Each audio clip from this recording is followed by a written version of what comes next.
retired. Well, Professor of what? history.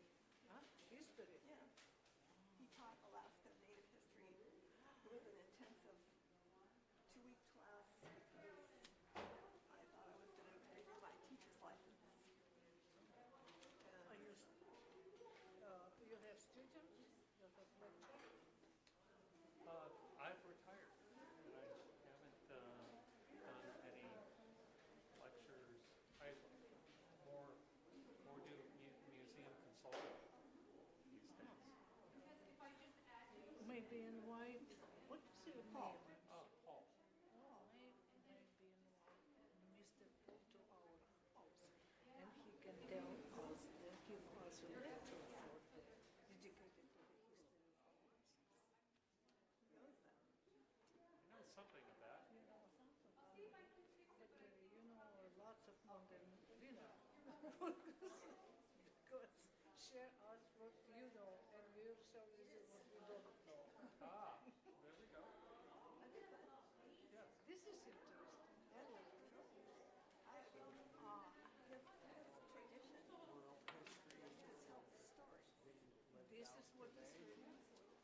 I'd like to have some events dedicated to the 250th, and this is what is I started with. It's a broad topic. And I have some people who lives here 50 and over. Yes. You have a particular area that is of interest? Israel. Oh, So, that's a complicated one. Actually, I don't think this it's is what that I complicated. can do much. Shaded tremendously. So, and we did very good event, married Marie, which was very interesting. I have very good connection with French people, Russian and French, and we decided, don't tell anybody, that to have the patriotic festival, music patriotic festival dedicated to Anne-Marie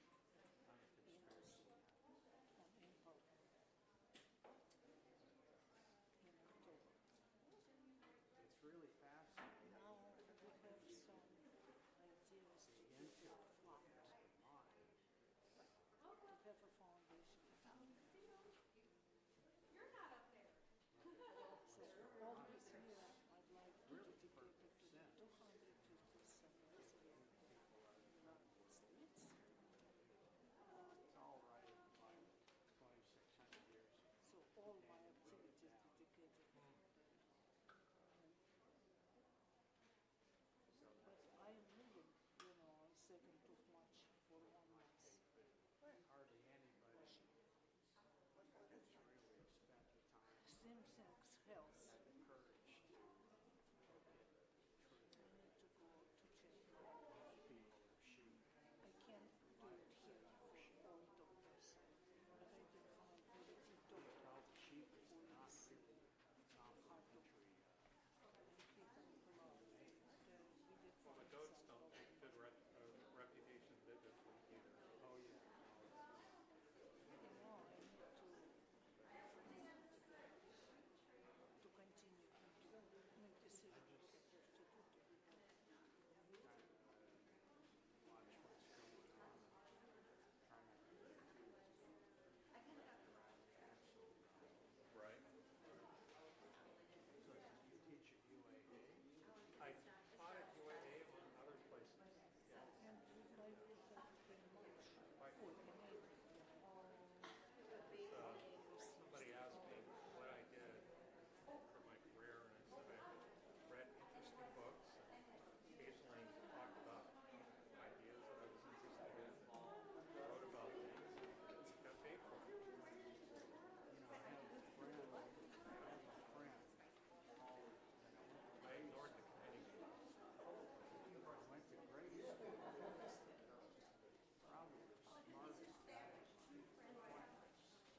Good afternoon and welcome to the Anchorage Lutheran Concert Series. My name is Dr. Tamara McCoy, and before we get started, I just have a few items of business so you know where everything is in the building. There are 2 sets of bathrooms. We have one down the stairs, right back where you came in, and then one outside this exit door. In both cases, the ladies is first, and the men's is at the end of the hall. And currently, we have a clogged sink in the downstairs ladies' bathroom, so avoid using that one. There is an alternate sink. So just, you know. All right. Please no food or drink in the sanctuary. That's where we are, with except for water with a cover on it. I don't know if you've noticed, but we have a ton of coffee spots all over our carpet right now, which is not fun. So to try to avoid that, we're going to just have water today. We are live streaming this and recording it, so please take your cell phones out and turn them on silent with no vibration so that we don't interfere with any of that equipment. And these concerts are free, but we graciously hope that you'll help provide a donation to offset the expenses of our performers today. And if you'd like to be on the Anchorage Lutheran Concert Series emailing list, there are some forms out there by the donation box, and all you have to do is write your name and very legibly write your email address. Print would be the best. And then I can add you, and if at any time you want to be removed, I'll take you off promptly. So with that, I will hand it over to Glacier Brass.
Beauregard was born in New Orleans.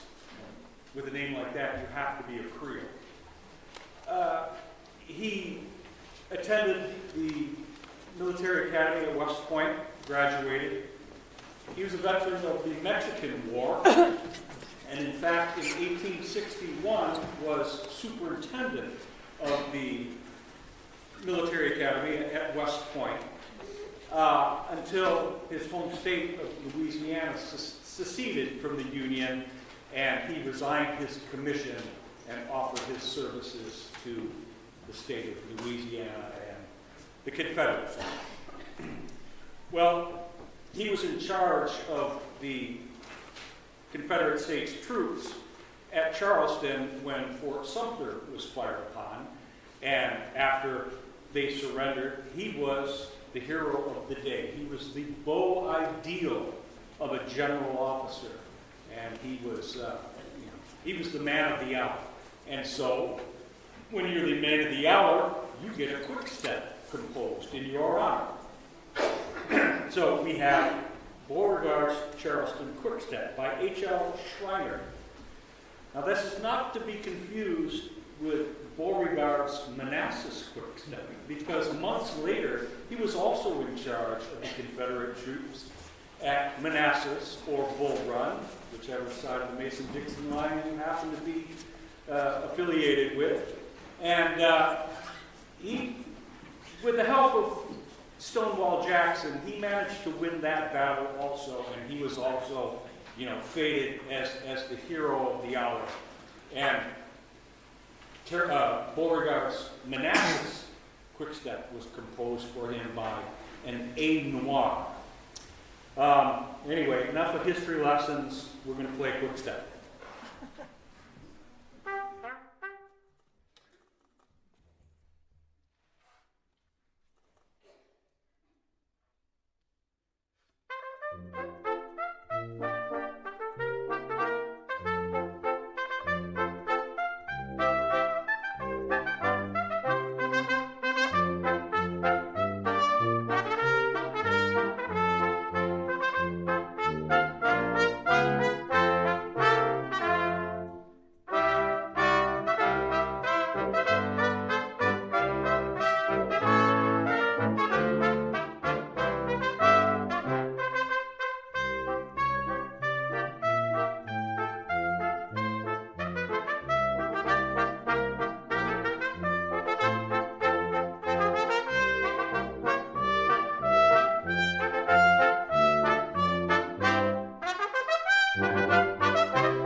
duties out in the first half.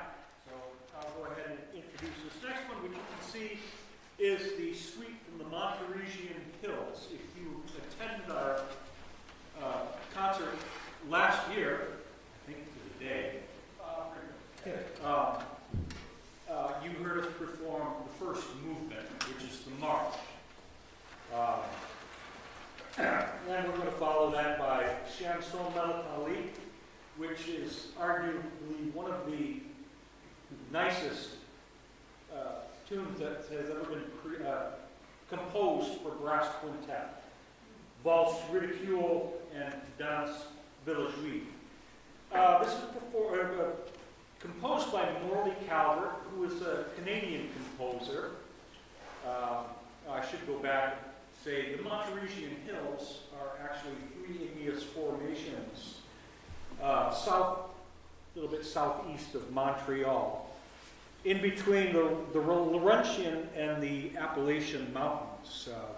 When everything cleared out after the glaciers, these three hills were left, and they're a landmark in the area. So, Morley Calvert, being from Canada, composed this piece. He was highly involved with the Salvation Army bands in Canada. And one more thing I'd like to note is that this is kind of a standard piece. This is one of the only pieces on this program that was actually composed specifically for a brass quintet. All the others are mostly arrangements. Where was I going with this? Oh my goodness. Well, so if you're performing a brass quintet, at one time or another, you're going to perform this piece. And for years and years and years, the only thing available was the original manuscript, which was not great, kind of hard to read. And then over the years, depending on whose book you would actually open up for this piece to be in, they'd be photocopies of photocopies, and it was, a lot of times, it's just impossible to read. Drew set to work last year and actually made us a beautiful, clean copy of this piece, and it's so much easier to read it. Now, hopefully, we can play all the right notes for you.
We are going to conclude the first half of this program with a piece by a little-known composer, and he's been brought to light many years ago by Professor Peter Shipley. I'm talking about P.D.Q. Bach. Professor Peter Schickley, he succeeded in ripping the veil of obscurity from the most unusual, and this is as nicely and kindly as we can put it, composer in the history of music, P.D.Q. Bach. He was the last and unquestionably the least of the great Johann Sebastian Bach's many children. When the biography came out, the commentary from other musicologists about P.D.Q. Bach, a musical blight, a one-man plague, history's most justifiably neglected composer, the worst musician ever to trod organ pedals, a pimple on the face of music. What can you say? He was born in 1807, he died in 1742. Do the math, that way Bach cannot say, yes, he's mine. P.D.Q. Bach ignored musical handicaps that would have sent other men into government or woodworking at the time. I don't know what else to say. He left a catalog of infamous compositions that to this day no one can really justify. For example, The Abduction of Figaro, Echo Sonata for two unfriendly groups of instruments, Oedipus Tex, I don't know, Pervertimento for bagpipes, bicycle, and balloons, The Stone Guest. So it's easy to see why PDQ is very easily forgettable. Therefore, since we are an equal opportunity group, we have old, we have young, we have beards, we have no beards, we have hair, we have no hair. So we want to give you this, one of his famous, most infamously famous or famously infamous pieces during the cold and flu season, one of PDQ's most easily forgotten and infamous compositions, Fanfare for the Common Cold.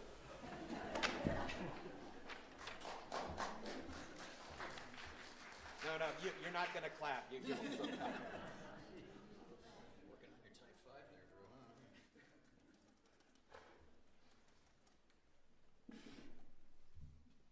I'd say we should tune these up, but it's PDQ Bach. What's the point? So, you know.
silliness, who knows?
Well, thanks for coming back, folks. It's always a good sign when folks come back after an intermission. Thank you, and you've been a great audience. Hope you're enjoying the show.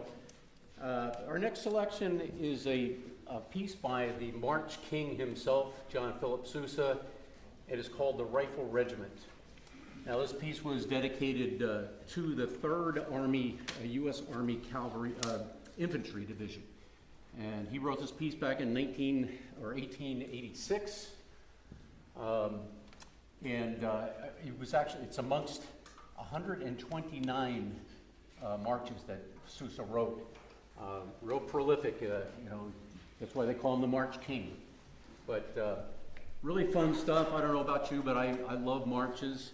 My time with the Army Band, we've done numerous of the marches of John Philip Sousa, and there's something about Sousa marches that have a certain flair to them.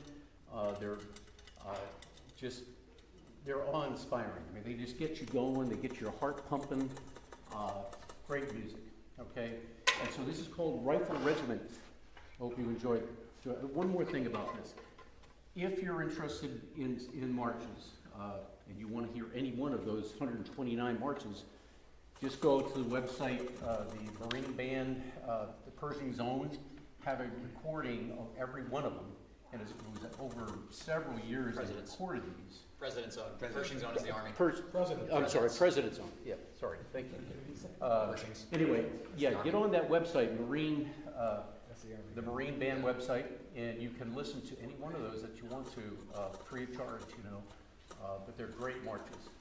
You find yourself in one afternoon when you're really super tired or whatever, you need your life, you get to do something later on that day, you can't take a nap, plug in one of those marches, and then you'll get going again. Okay? Rifle Regiment.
Yes, I have notes because I'm not going to remember any of this. Well, I've got the wrong glasses, so we'll see what happens. This next selection was introduced to me in the lower 48. We're all musicians here. We all do a bunch of different things. I've been known to sit behind a piano. I play guitar. I play bass. He plays in a punk Dixieland band. He plays tuba. So, you know, we Park all... Strippers, marching band, come check us out. We just came back Tuesday. So we all do a lot of different things. I was introduced to this piece and when singing in a choir. In this choir, we actually had opportunity to sing in the Vatican for the Pope back in 1991. We did a tour of Italy, did some live television, live radio broadcasts. And in singing this, it's one of the most beautiful pieces I've ever heard. It is one of 5 hymns written by St. Thomas Aquinas, composed in honor of Jesus in the Blessed Sacrament at Pope Urban IV's request when the Pope first established the Feast of Corpus Christi in 1264.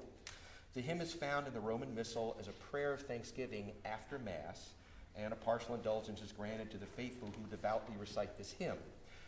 Now, please don't criticize me for my Latin pronunciation. It probably won't be right.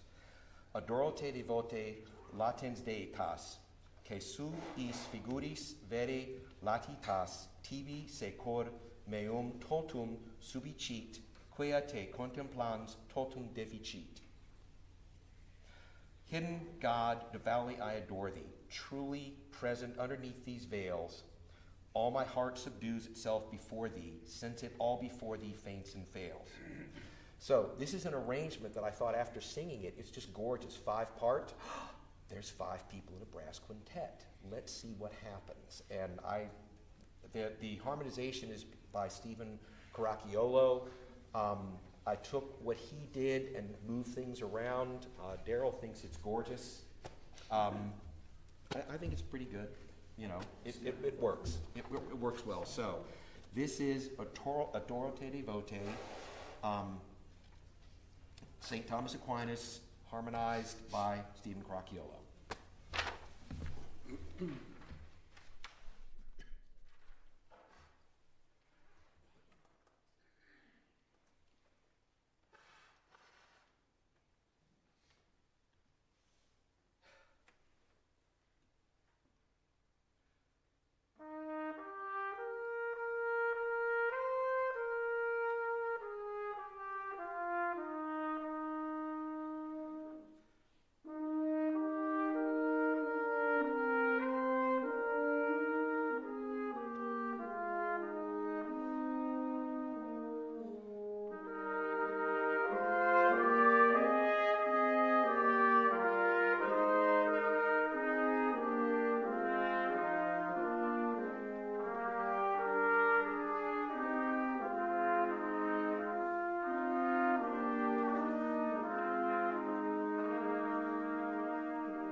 she set this thing up. We might as well use it once, right?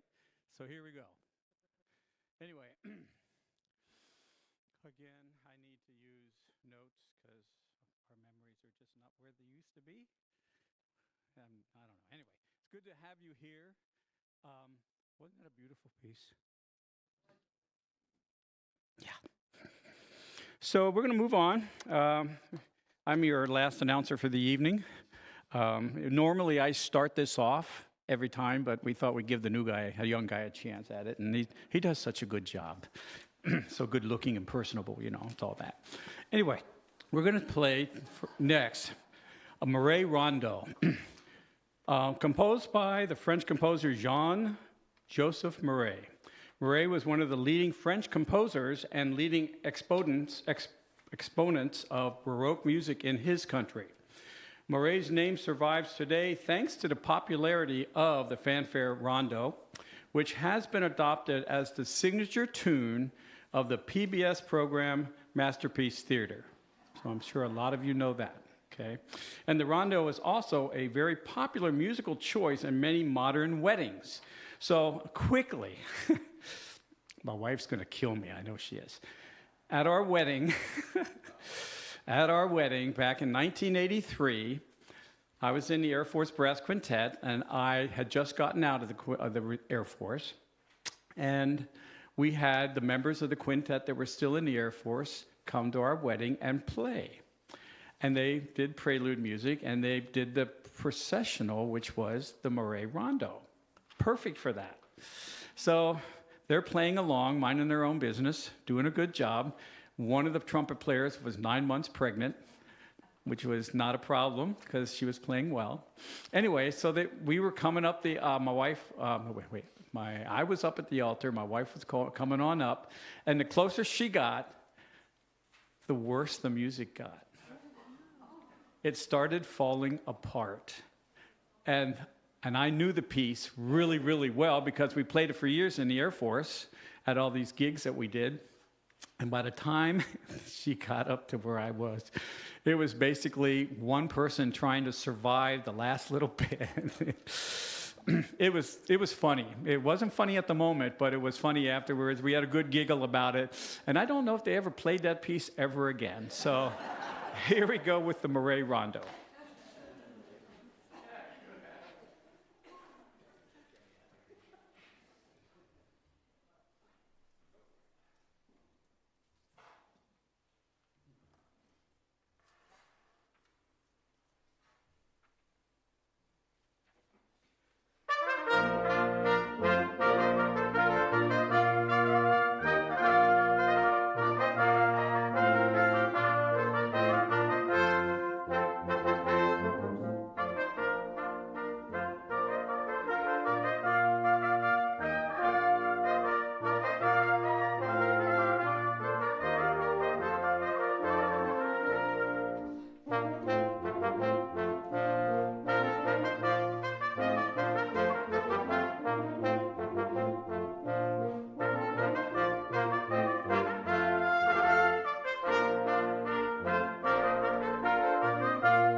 Forgot to turn the mic off. I hope it wasn't too overpowering.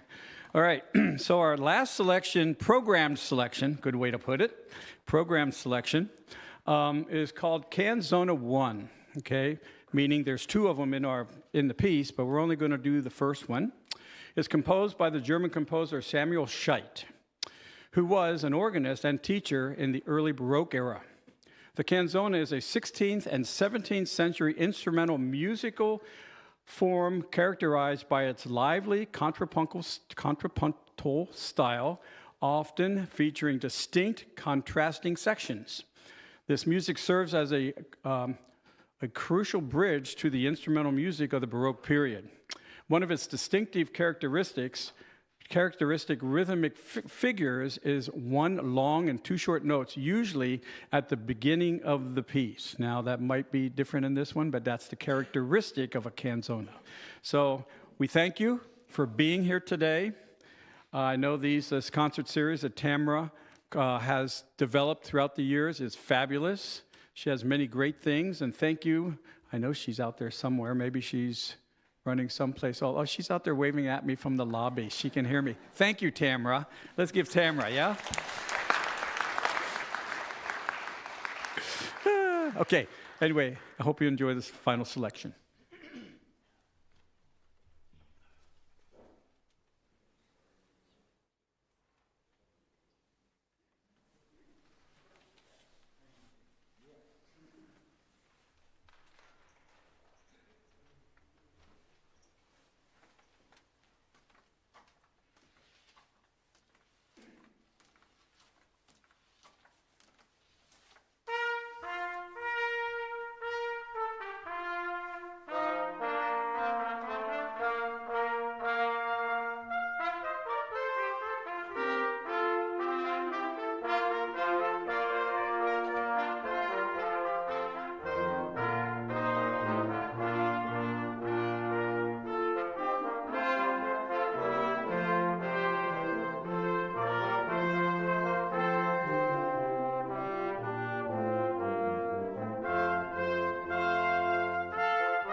I think I forgot to shut this off again. I did.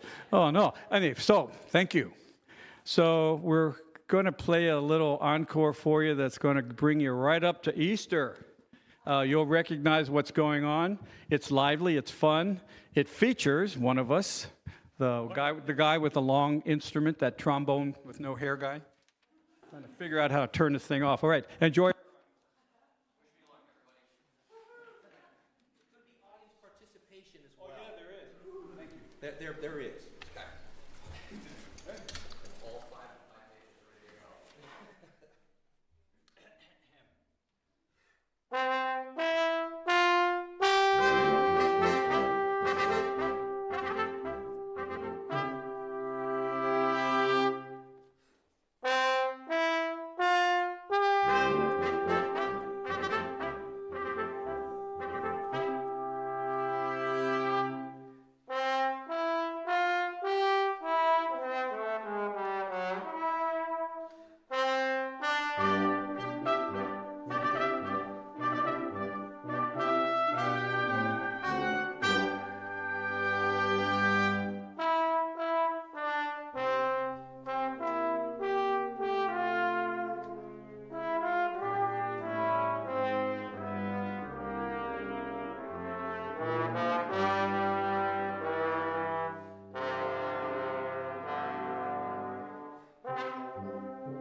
Thank you so much. Yeah. Yeah, I know, right? You know it's good when the music goes flying. It's the only way I can turn my pages